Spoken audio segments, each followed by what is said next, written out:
Ladies and gents, boys and girls, we got Dr. Fattie That's in me. the house. She's Yeah. a doctor of chiropractic. Yep. And I think the reason why I invited her today is health is such a big topic when you're looking at personal development questions, right?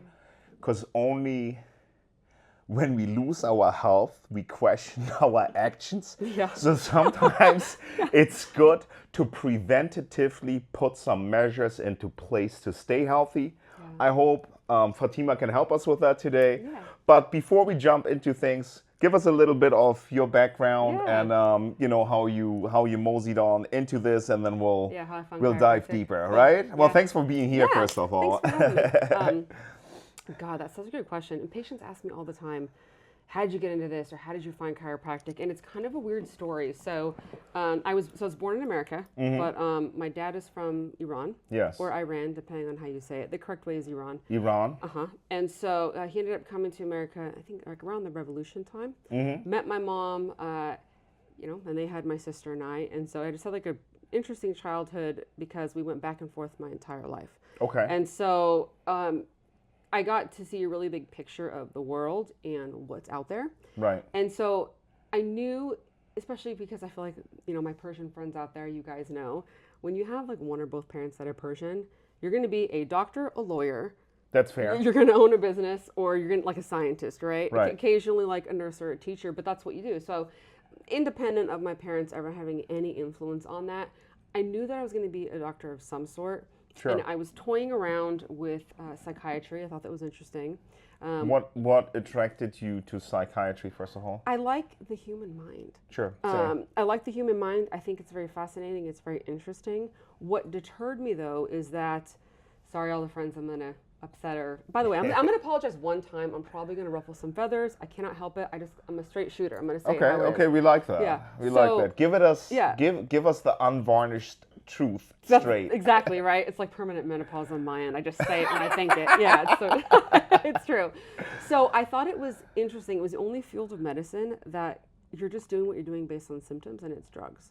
And I was like, why don't we want to put people on drugs? Sure. And then I That's realized, fair. yeah, and then I realized I like psychology more. But then when I started thinking about science, I had a big interest in dermatology. So my mind was in that area. But when we went to Iran one year during the summer, because we would go back and forth my whole life, and I was in the summer home, and our summer home is really large. It's like 3 stories, and Right. there's something like 9 flights of stairs. And so I was walking down from the top because I'd been on the roof sunbathing with a cousin, and I got down 2 flights of stairs, and I was 14 at the time, and I slipped and I fell on my butt ouch. really hard, and I went down all the stairs, and then the stairs were like very windy like this, but Yeah. they didn't curve. It was like straight lines. And Sure. so my butt hit the bottom.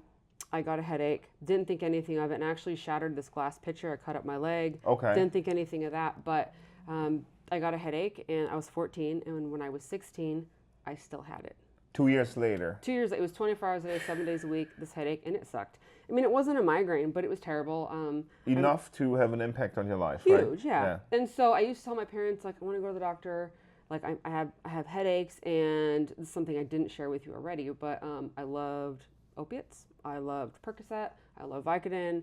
And doctors obviously didn't want to give me that because I was very young, but Right. I'd had them before in surgeries and stuff, and that was the only thing that really gave me relief. And I knew in my mind that if I didn't get it taken care of, I knew where that was going to go for me. Okay, that's fair. So my mom drags my ass to the chiropractor, and when you're 16 at that point, you don't give a shit what your parents say.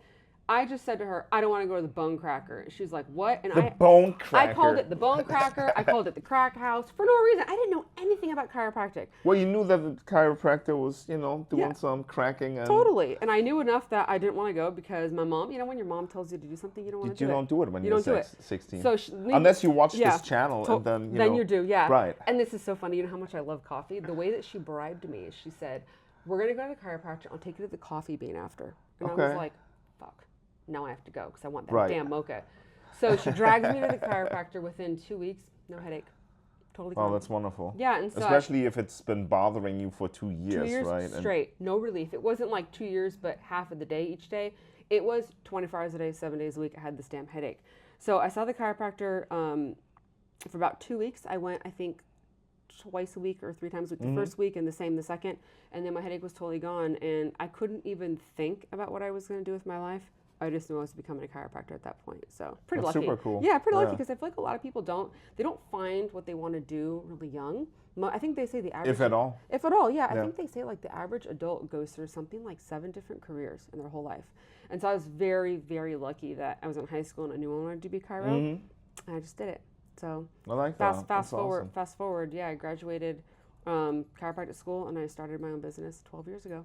Were you between starting your own business and finishing chiropractic school, did you ever work for anybody, or did you pretty much go into business for yourself right away? It's a really good question. So my dad's entire family, his whole generation, they're all entrepreneurs. In Iran, I guess you could say it's a capitalist country, but everybody just owns their own business. It's what you do. You're a doctor, you own your own business. Like you want to own a bike shop, which is what my grandpa did, you own your own business. Sure. And my mom's side was complete opposite. My grandpa on my mom's side was a colonel in the U.S. military. And both of my mom's sisters spent their entire career, I didn't tell you this, in prisons. One was a teacher, one was a nurse. Okay. And so they were the complete opposite of entrepreneur. It was basically go get your pension, et cetera, et cetera. So I knew for me, I was going to own my own business. And so I had a lot of different jobs when I was a teenager, a lot. And then as I was graduating, I was tutoring infectious diseases, microbiology, and I was also the school's photographer, believe it or not. So, how fun. Yeah, it was cool. Yeah. But I knew when I graduated, I was like, well, I can take out a huge business loan, or I can go work with someone else. Not that I was going to be their employee, but just that we would share office space. Sure. And that's what I did. And so as I was getting ready to graduate, an opportunity came up to move to Dubai. Okay. Which is kind of cool. And it was a program that a few of my friends and I had done because my specialty is upper cervical, which is top of the neck. And a couple friends that had moved to Dubai doing this program where they were hiring upper cervical doctors. And I was 26 and single, and my dad's like, Fattie Jun, we need to talk. I'm like, what? You have no husband. No, Dad, I don't. You want to marry Arab? I'm like, well, maybe not. And he goes, go to Dubai if you want an Arab. I was like, okay, no disrespect. I love me an Arab guy. I was like, I just want to go back to San Diego. So I did. And I came here and I opened up my own business. Okay, very cool. Yeah. I love that. Yeah. So how long were you in Dubai then for? I wasn't. You didn't. I thought about it. I skipped it. I skipped skipped it entirely because I knew ultimately I was going to end up here, and I knew I wanted my own business. And so whenever, the best time to do it is when you're young and dumb. Sure. And resilient. When you have no financial responsibilities as well. None. You're not married. You have no kids. Yeah. You can start over a million times. And so that's what I did. And so I did call up a friend of mine. And so I worked with him for a little while, like a year, maybe a year and a half. And we just shared office space. So he already had an established practice in Pacific Beach. So I moved in. Oh, sweet. Yeah. PB. Yeah, it was great. And so I moved in with him. And then oddly enough, I went back to Iran about a year and a half in. And I did this thing called an istikhare. I won't get into it, but I did an istikhare, which is like it's going to sound weird, but it's kind of like having your fortune told by a mullah. So like, sure. Yeah, by like a religious leader. And I'm talking like with a turban and a mosque and everything. And so, right. And the istikhare was about being totally on my own. And it was, yes, go do it. So then I did, but I still kind of had another friend involved. I moved my practice from PB to Del Mar. Yes. And I worked with my friend Brian Stenzler. Brian, if you're listening, I love you. I love you so much. He's in Florida now, but so worked with him and then totally on my own after that. And for those of us who are not local here in San Diego, you moved from Pacific Beach to Del Mar. Why did you make that strategic move? It's actually very interesting. When I was 5, I was very poor as a kid, and we used to go to Torrey Pines Beach during the summer. Mm-hmm.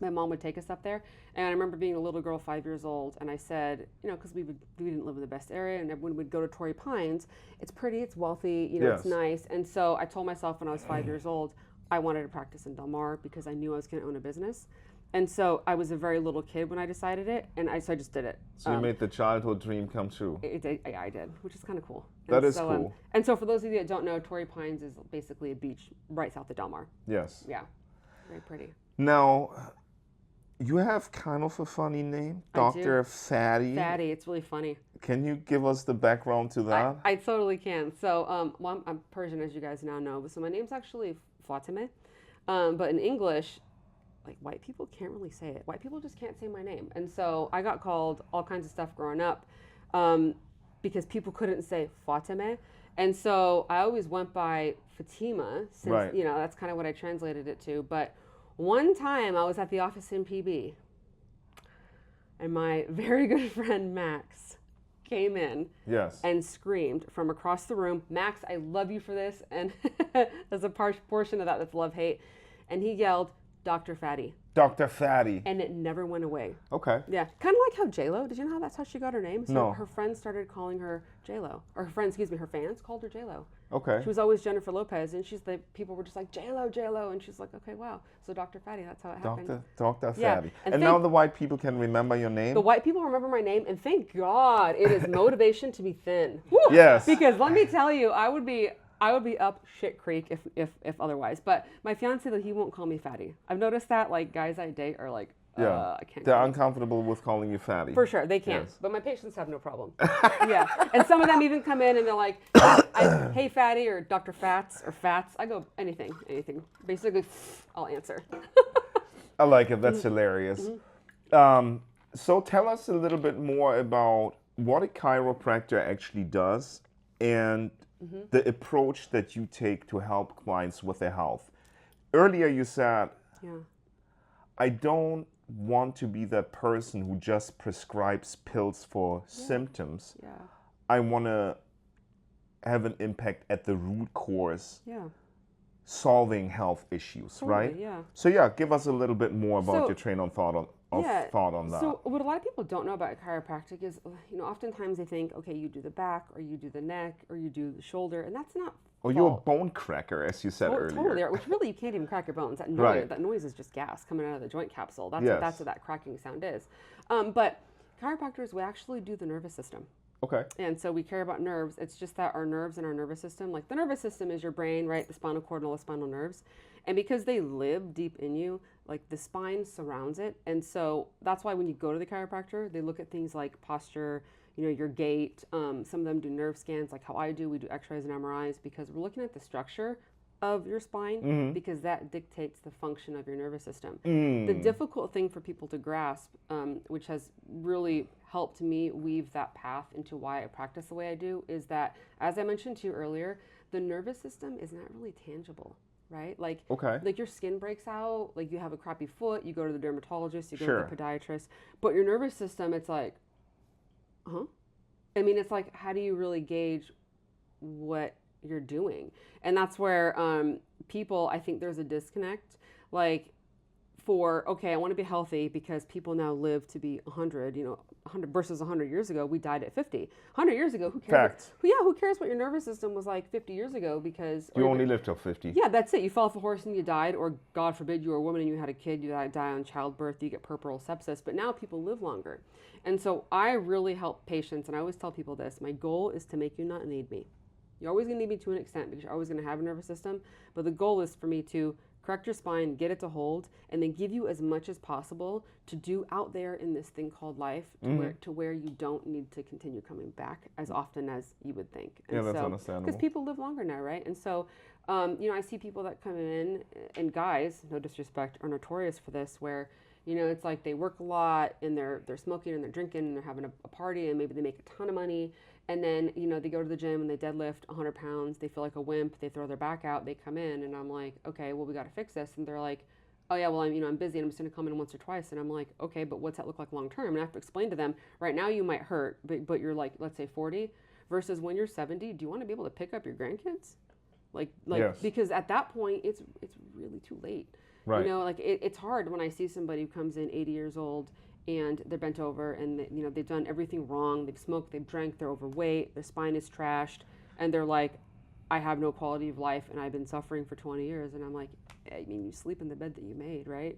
So my goal is to help people really understand and grasp what health actually is in that long-term goal mindset versus the instant results.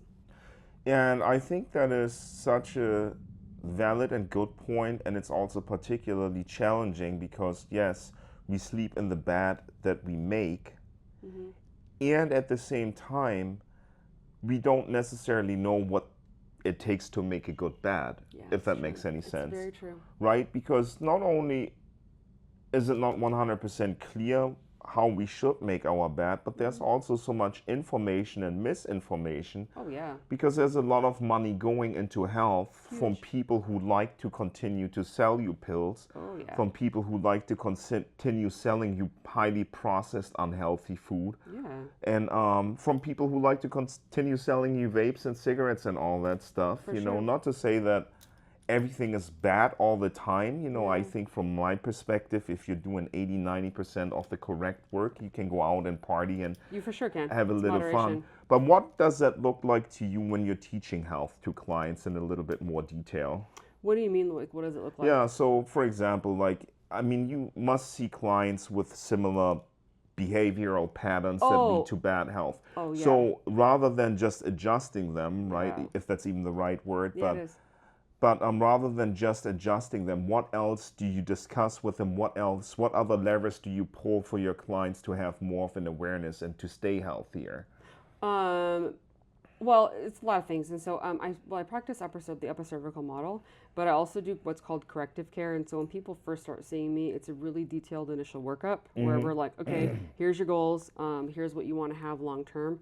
Now, how do we achieve that, right? And so the big thing on my end as a chiropractor is I'm getting rid of that physical problem or the physical stress of the misalignment, right? So correct that, get the nervous system to function better, and then from that, I'm giving them as many tools as possible to fill their voids that they have going on in their life that, like, let's say they're doing things that are causing them health problems without them knowing it, right? Like maybe their pillow sucks or they need a new mattress, things like that. Is that kind of where you're? Yeah, absolutely. Right. That or let's just say they're eating badly, right? Like a lot of people are eating foods that they're allergic to, that they're not supposed to be eating, and also teaching people that you can kind of think of your health like investing, right?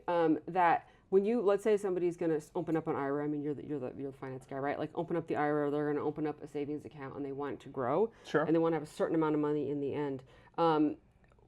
They know that when they start putting money into it, it's not going to happen overnight, right? The health is the same way. And so it's really about creating the small habits now of like, okay, I'm going to, see Dr. Fattie in this program, and then I'm going to periodically come in for maintenance care, and I'm also going to clean up my diet, and I'm going to exercise, because long term I want to do more than just make my back not hurt or make my headaches go away. Right. I want to be that person that's like 80 and traveling the world Rather than 80 and being on a walker. 100%. Yeah. And so for somebody who wants to clean up their diet, right? That's Yeah. not necessarily your area of expertise, but you look at that and give some guidance on that as well. I do, yeah. Yeah. And how do you even do that? Because to me, I've researched diets for probably 15 plus years. Yeah. And to me, the research isn't even conclusive. The only things that I can identify is don't eat processed foods. And even with meat, or fish, it's like unclear how much a person should eat. Should they eat it at all? know I what? was vegan for 9 years, and to me, like, it's all fugazi at the end of the day, because I feel like you gotta sense a little bit what your body is Yep. telling you without all that noise of like, you can only be plant-based because that reduces cancer. You need Oh, to yeah. eat like, paleo diet because then you get shredded, and that's how. To me, Yeah. it's overwhelming, It right? is. But I know a couple of good things. And how do you approach that? This is so good. I'm really glad that you asked me that, but before I need it, what does fugazi mean? Fugazi is a thing that's not real. It's like conjured up out of thin air. Okay, got it. Okay, this is good. Yeah. So it's interesting. I get asked this a lot. So the first thing is that when I see people, I'm kind of like the hairstylist. People unload on me, and so I generally get to know people extremely well in the office. Yeah. And so I had a really good idea of what their life is like, Mm-hmm. where I've seen them 10, 12 times, right? And then slowly over that time, they're telling me what they're eating, and I know it's not working. So then from that, I can tell them what to do and not do. But I will say, hands down, the best advice I can give someone for their food is don't be on a diet. Right. Don't do it. Just don't do it.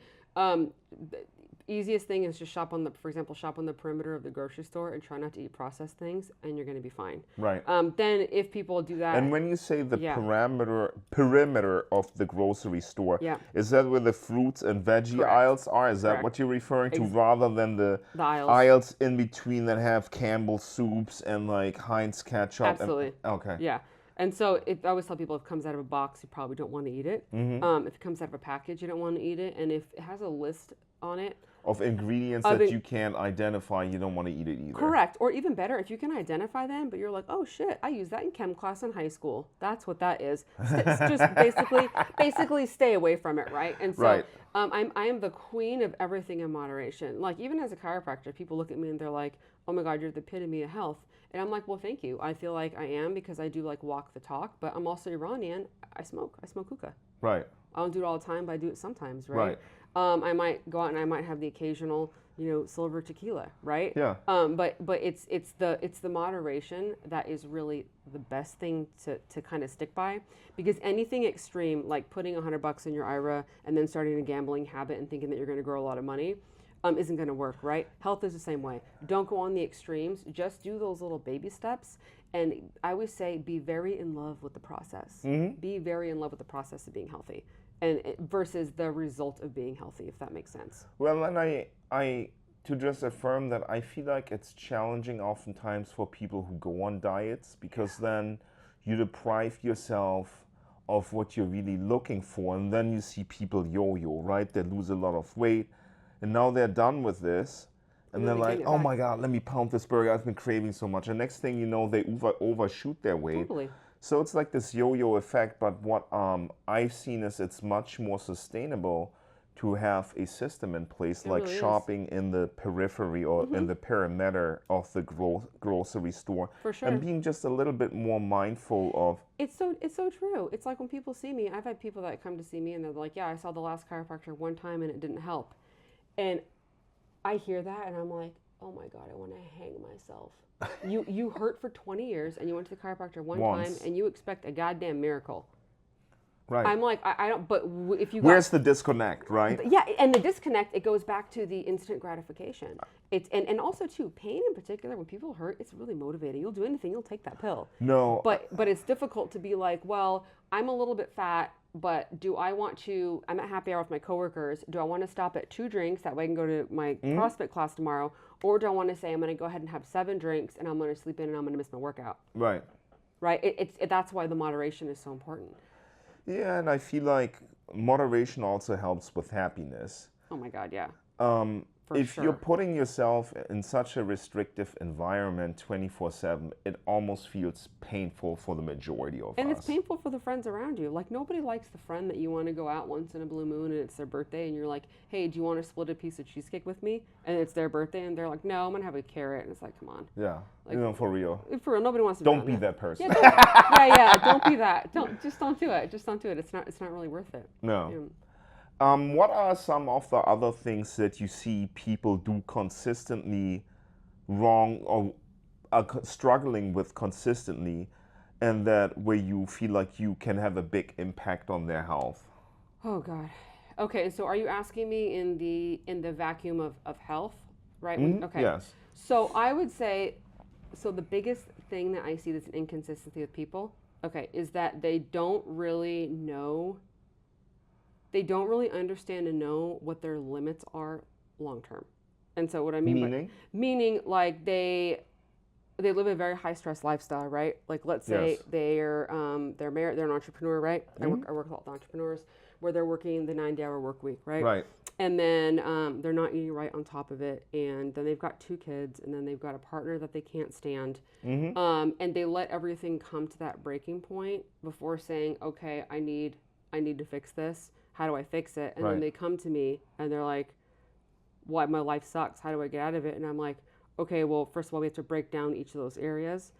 So break it down into smaller digestible break it down, chunks. Correct, smaller digestible chunks, and also really encouraging people to, when they do break things down in a smaller digestible chunk, not pushing themselves to the limit of what we call their limitations of their matter, before making a good change. Like And pushing yourself yeah. to the limit, you meaning like working 90 hours, having all this stress, disliking your partner, not being Correct. And not then yes, and then they have all of that, and then they have a nervous breakdown.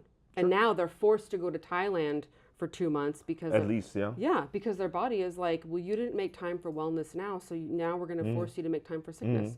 And then at that point, their body is telling them, well, we're done. We're going to throw in the towel, and then what?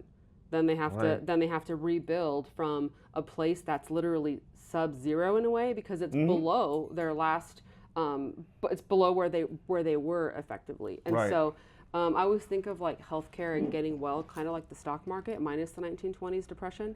Like it goes like this, up and down, up and down, up and down, up and down. Yes. But if you don't know those limits and that volatility on either side, you'll go up and down, and then all of a sudden you just go down You in have the the tank. cliff. Yeah, and that's what you're trying to avoid as a exactly health you want to professional. avoid that, yeah. And that's kind of how I looked at my time just as like a female business owner ever since I started.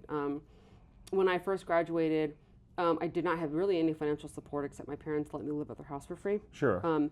But they didn't have anything, and so I said, well, do I want to take out a massive business loan, or do I want to work with a friend for a little while and just sort of pay as I go? Bootstrap my business. And that's what I did, and I'm glad I did, because then I reached a point of, okay, business is doing better. It's been 12 years, and I never took out massive debt, right?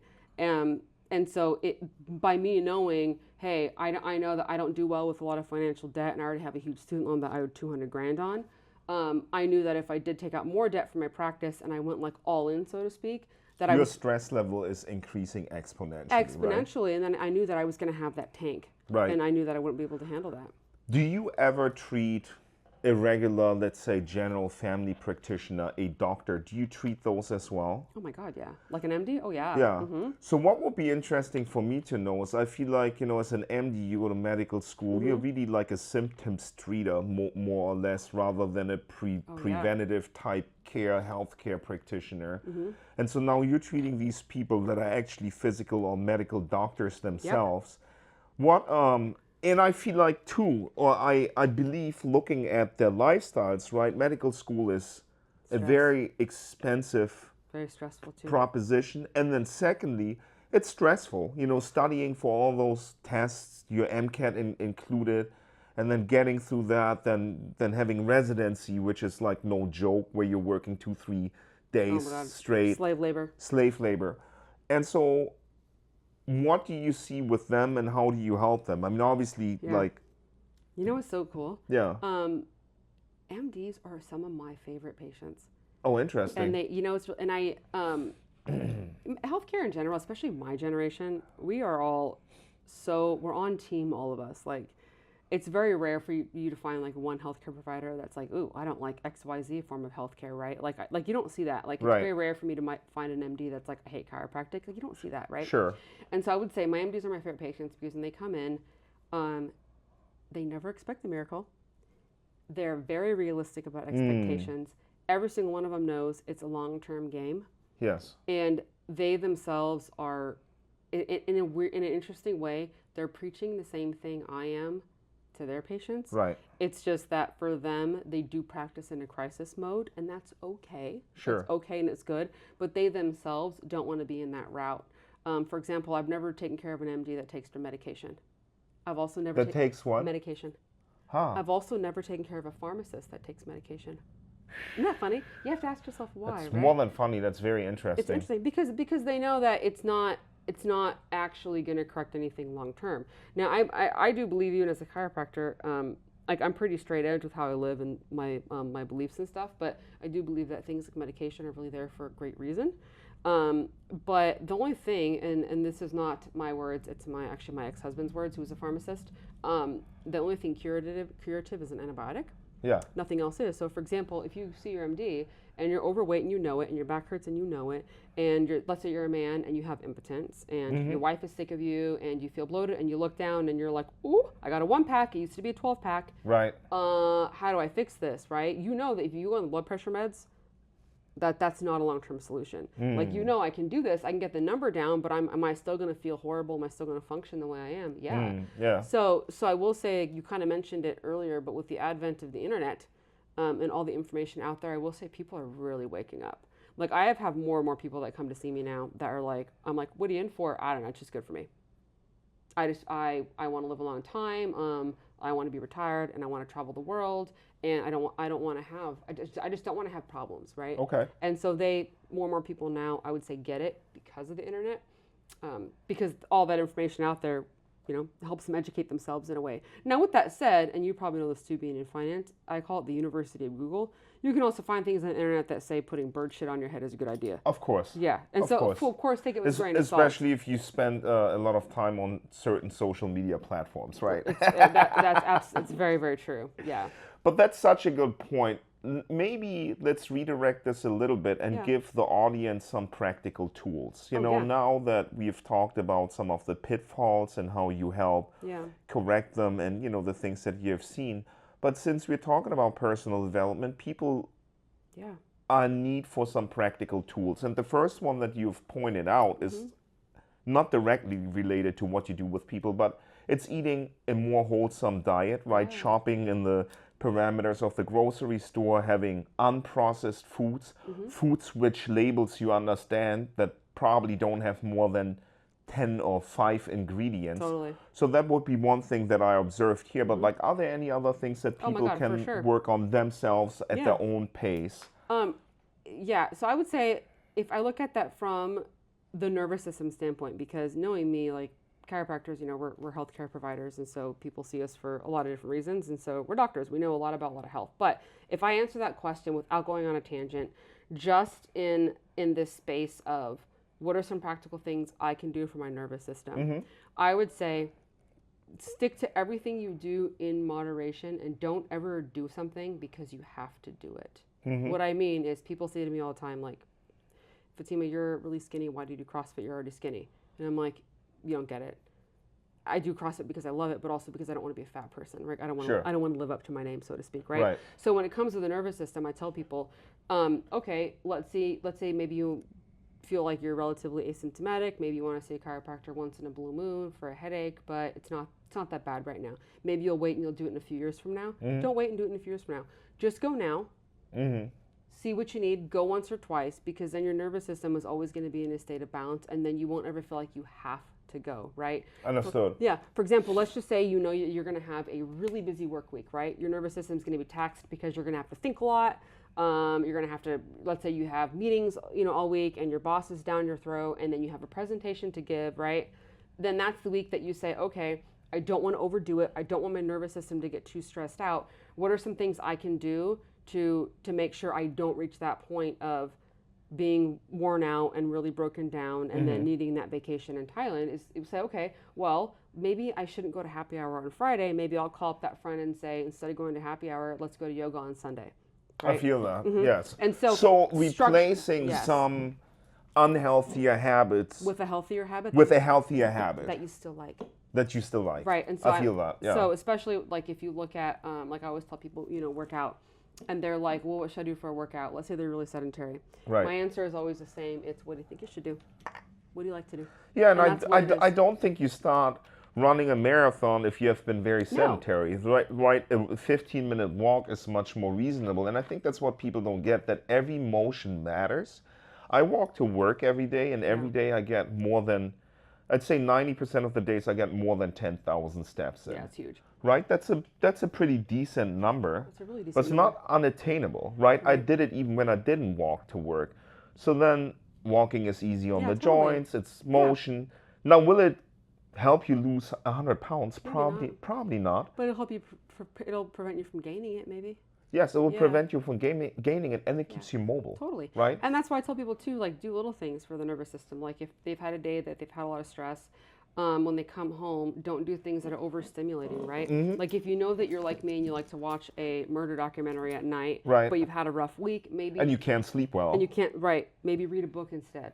Right. Like do something else to tune out that you still like to do, but that is better for you long term, right? Like let's say your mattress is kind of junky, but it's not that bad. Maybe just get a new one. Right. If you're like, my back never hurts, why should I get a new mattress? And I To think that's prevent it from such a hurting. big investment too, like in a sense, a big investment in your health, not monetarily speaking. Totally. Because you can get a decent mattress for $500-600, which is God. still a lot of money. Yeah. But it's not an insurmountable obstacle Totally. to sleeping better if that's what your pain point is, Totally right? Another huge one too is, and this is something I say this partly at myself, is just learning how to say no. Especially as an entrepreneur. Oh my God, or owning a business.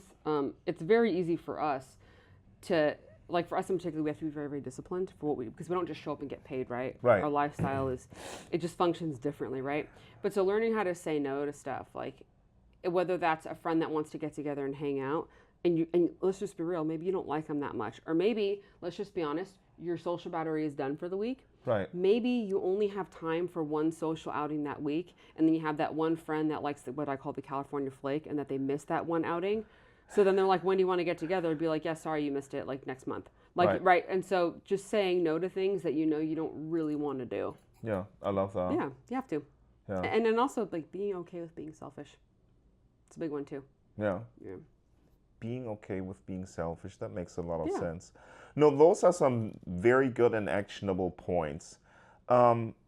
Before we are wrapping up, I would like to do a few things. One, tell our viewers where they can find you, and also tell them perhaps if they're not here in San Diego and have access to a great chiropractic doctor like yourself, what would be one or two pointers for them to find a decent chiropractic doctor? That's awesome. So maybe That's great. Yeah. share where we can find you, and then I'm so easy to find because I'm the only one of me. But if you just go to Instagram, it's Dr. Fattie, and so Dr.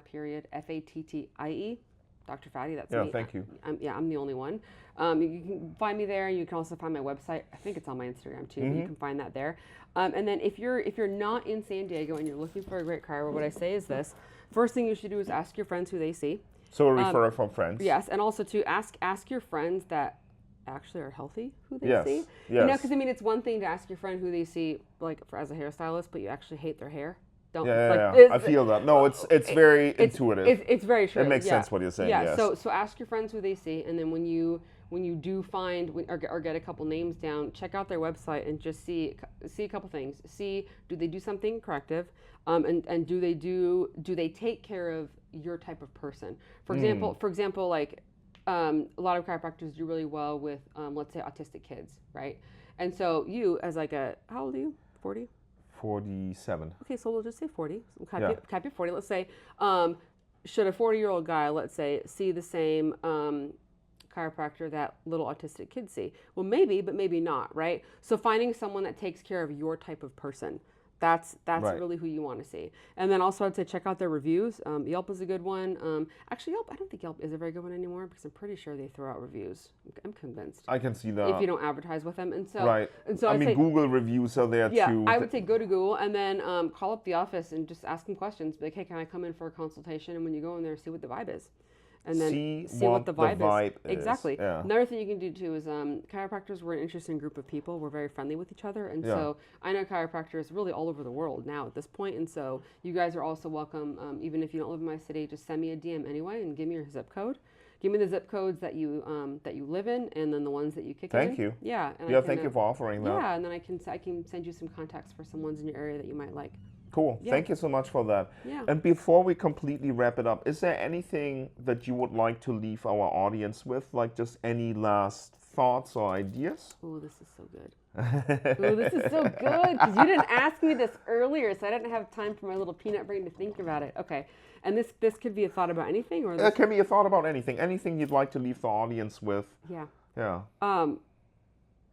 I will actually. I'm Muslim, so I will say it's not something I'm going to leave you with, but it's something that Prophet Muhammad always said. Okay. Peace be upon him. Prophet Muhammad always said, live this day as if it's your last, and that doesn't mean that you're supposed to go out and like party it up or be ruckus to society, but just know that tomorrow is really not promised to us. It just really isn't promised, whether that's for your money, your health, your wealth, the relationship, you know, going out for that special cup of coffee, calling your grandma. So tomorrow is it's just not guaranteed. And so I agree. whatever it is that you want to do, whether it's okay, I do want to find a new chiro, do it now, and don't wait 3.5 weeks or a month or 2 years, because then what, that Right. time just slips away from us. And so I would say Yeah, we may never get to it. you may never get to it, and, Yeah. and you never will. So whatever it is, do it now, and whatever you do, it is good enough.